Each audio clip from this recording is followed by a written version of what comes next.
Welcome to the Ultimate Depression Survival Kit, How to Overcome and Master Depression with me, Dr. Moses Simuyemba, and today we look at your biggest problem right now.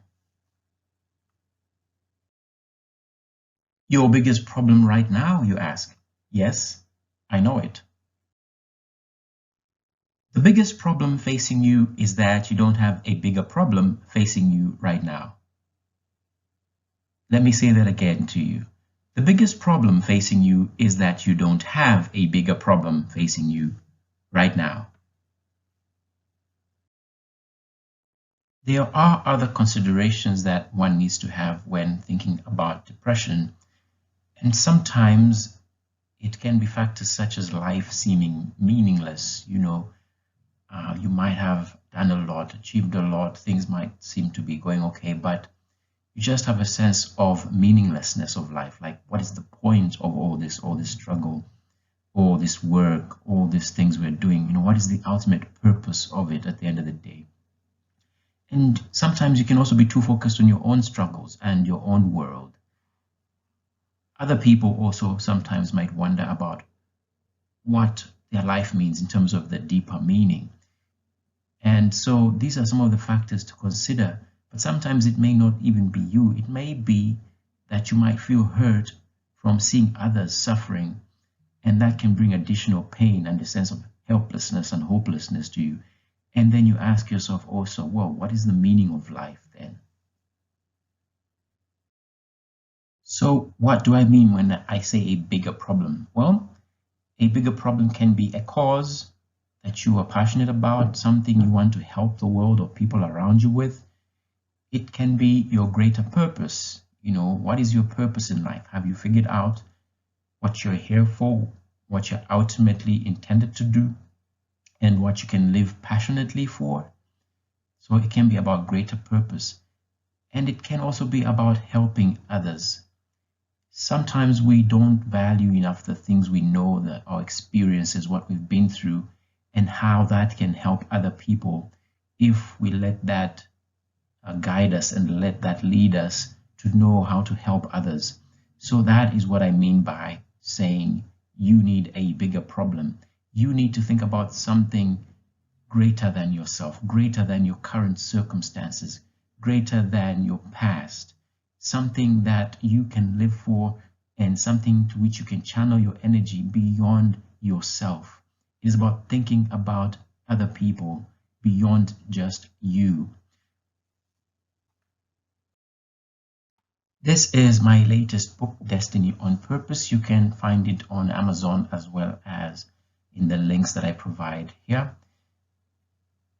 It is about unleashing your greatness in 5 simple steps. And I'm excited about this book because I wrote it for release on my 40th birthday. They say life begins at 40, and I really felt like that as I approached my 40th birthday. It felt like everything I had done in life to that point had been preparation for me, and that now at 40 I was ready to unleash my greatness, to go out there and achieve the things I'm supposed to achieve, because I had spent so much time learning and preparing. And that preparation for me came in the form of my motivational writing in newspaper columns, my website on motivation called motivationfordreamers.com, the 3 other books I had written before this one. And I felt like I had learned enough about purpose and living purposefully and having a fulfilled life that I could put it all into one book, because it occurred to me that there are basically 5 basic principles. No matter what we call these things and have fancy names, different books, different titles, the fact is, in my experience, there are 5 basic principles that can lead to living purposefully, achieving one's destiny, and being fulfilled in life. And this is what I call the 5 simple steps. It's these 5 principles, what I call the 5 P's of destiny. And one of those 5 P's is purpose. And I define purpose in this book as your ability to have a clear and passionate vision for your life. That is what purpose is. So, do you have a clear and passionate vision for your life, for where you want to go, for what you need to do, for what you want to achieve in your life?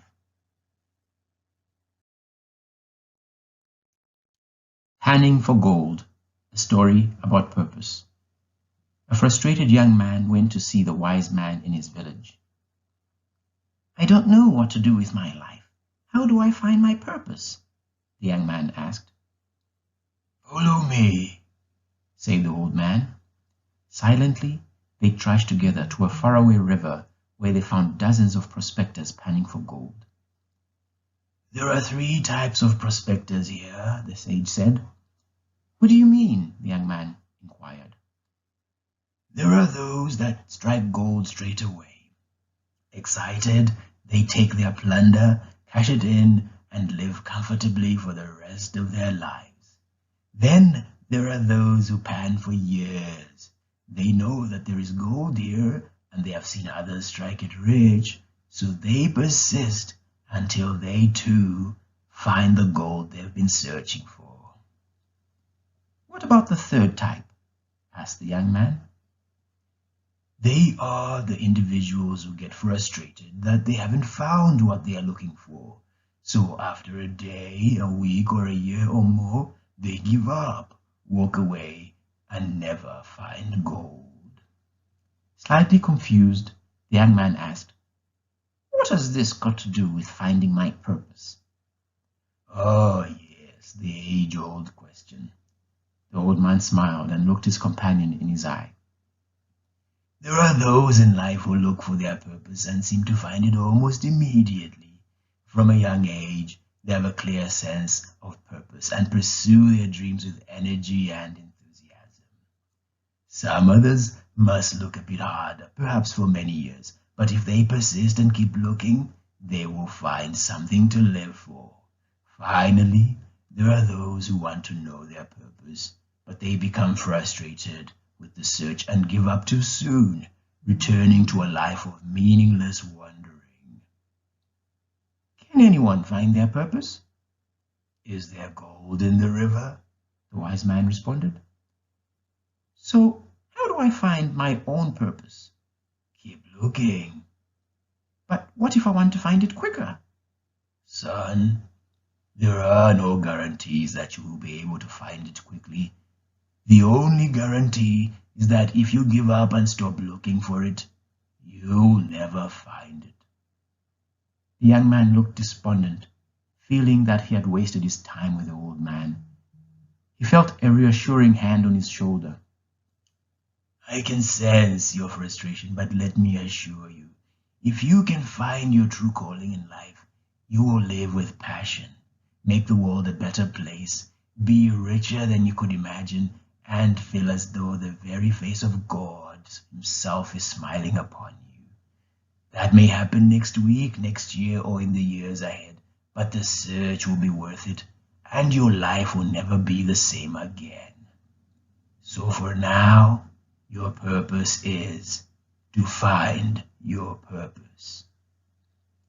"Thanks." "Oh, and there's one other thing that I forgot to mention." "What's that?" "Just as those men and women need to get down to the river with a pan to find their gold, so we need to remain active to find our purposes. We don't find it sitting around at home doing nothing." It was getting late, so the 2 men turned for home and began their long walk back to the village. As they walked, the young man was deep in thought about what had just happened and what he had learned. And the wise man smiled to himself, knowing that conversations like this were an important part of living his own purpose. I am very grateful to Darren Polk, owner of BetterLifeCoachingBlog.com, for allowing me to use that very nice story, Panning for Gold.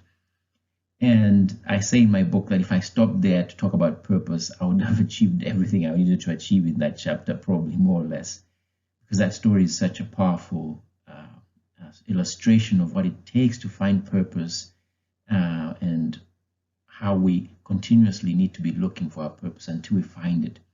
And I like how it ended with the old man saying, "So for now, your purpose is to find your purpose." So don't forget that. If you have not already found your purpose, for now, your purpose is to find your purpose. And as long as you keep searching, you will find it. Here is some extra insight into purpose that might help you on your journey of finding purpose. Like I said, if you want to find out more, read the book, but I'm just giving you some hints and tips from the book here. One definition of purpose is that it is the reason for which something is done or created, or for which something exists when applied as a noun. As a verb, purpose is what one has as their intention or their objective.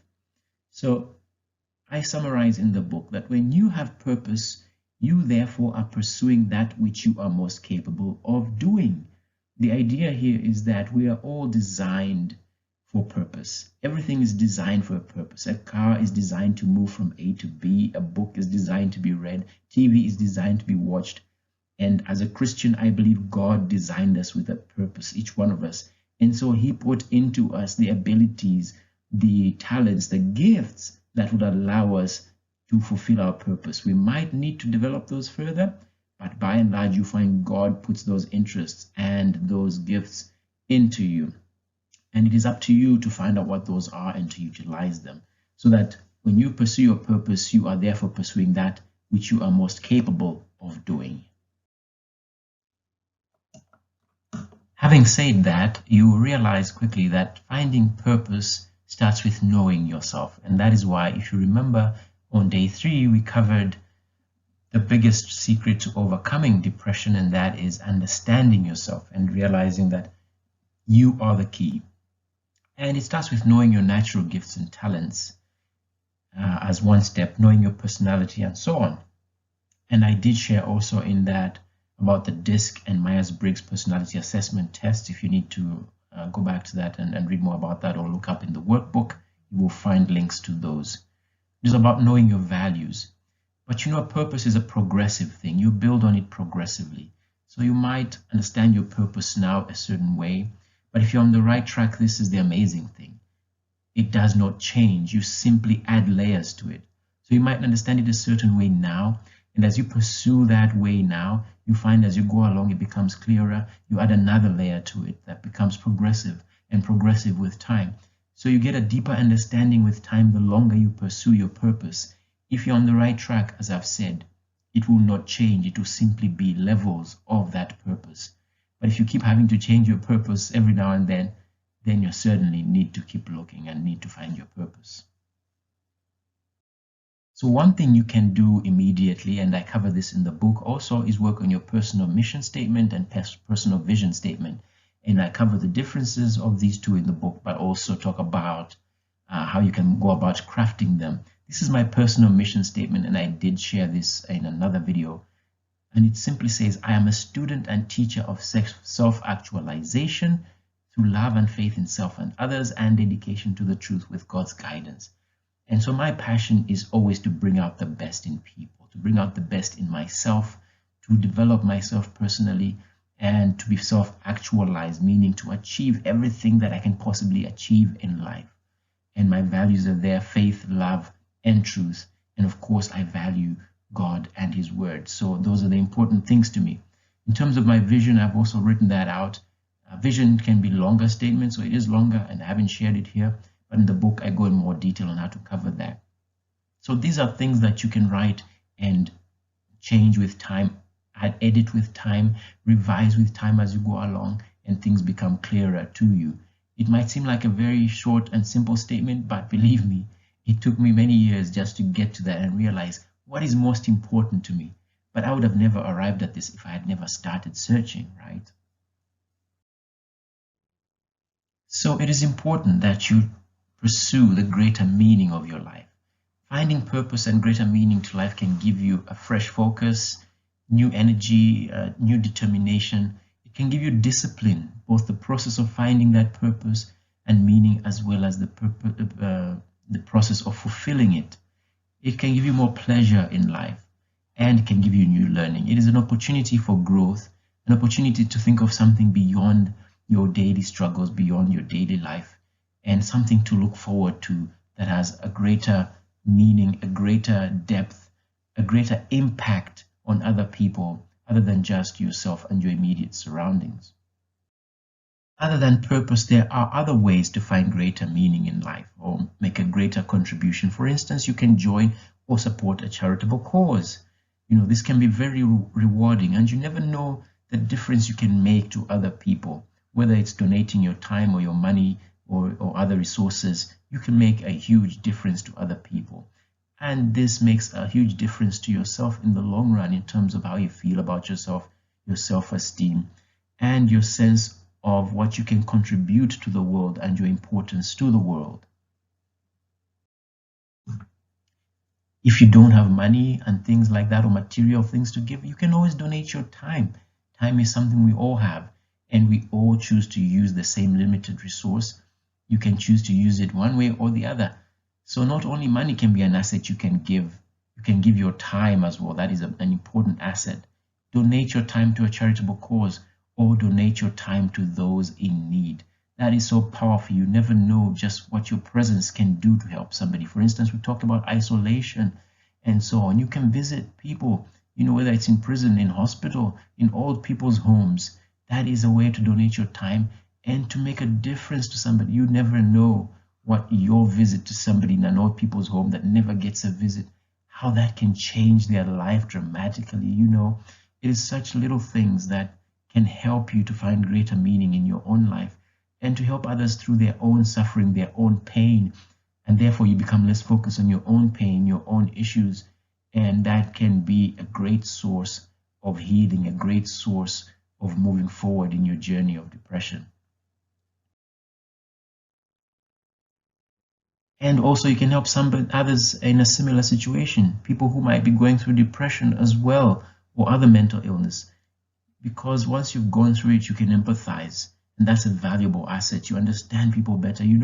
Before I went through depression, I would never have understood what anybody is going through. But now that I've been through it, I understand, sometimes even more than they understand it themselves, because I understand it from a personal perspective, and I understand from other people that have gone through it. So that becomes a way to empathize, and people feel it when they talk to somebody who has gone through something and has first-hand knowledge versus somebody that's theoretical, has never experienced something. So you are an expert based on what you're going through. Take pride in that and realize that there is value in what you have learned, value in what you've gone through.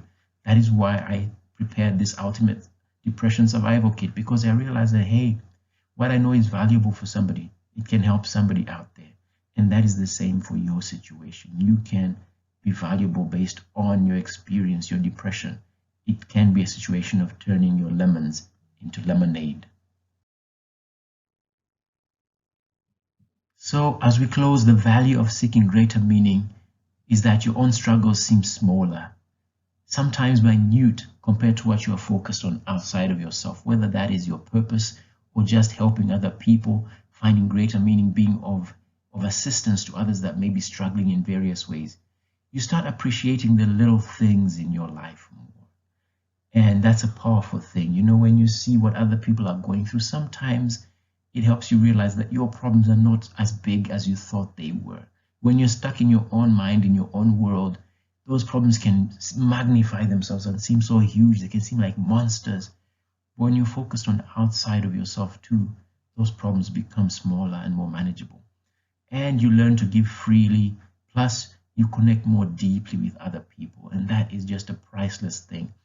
I always think and know that connecting with somebody on an emotional level is something that is very deep and something that I value a lot in life, and something that I wouldn't give for anything. So I hope that has given you some insight. Follow the workbook, check out some of the resources in there that will help you to learn more about purpose, greater meaning to life, and so on. And I hope you've seen that it is good to have a bigger problem than just the problems you have now, a bigger problem outside of yourself, a bigger problem that will help you to focus your energy and grow your energy to other levels. So I hope you've gotten something from this video, and all the best till next day.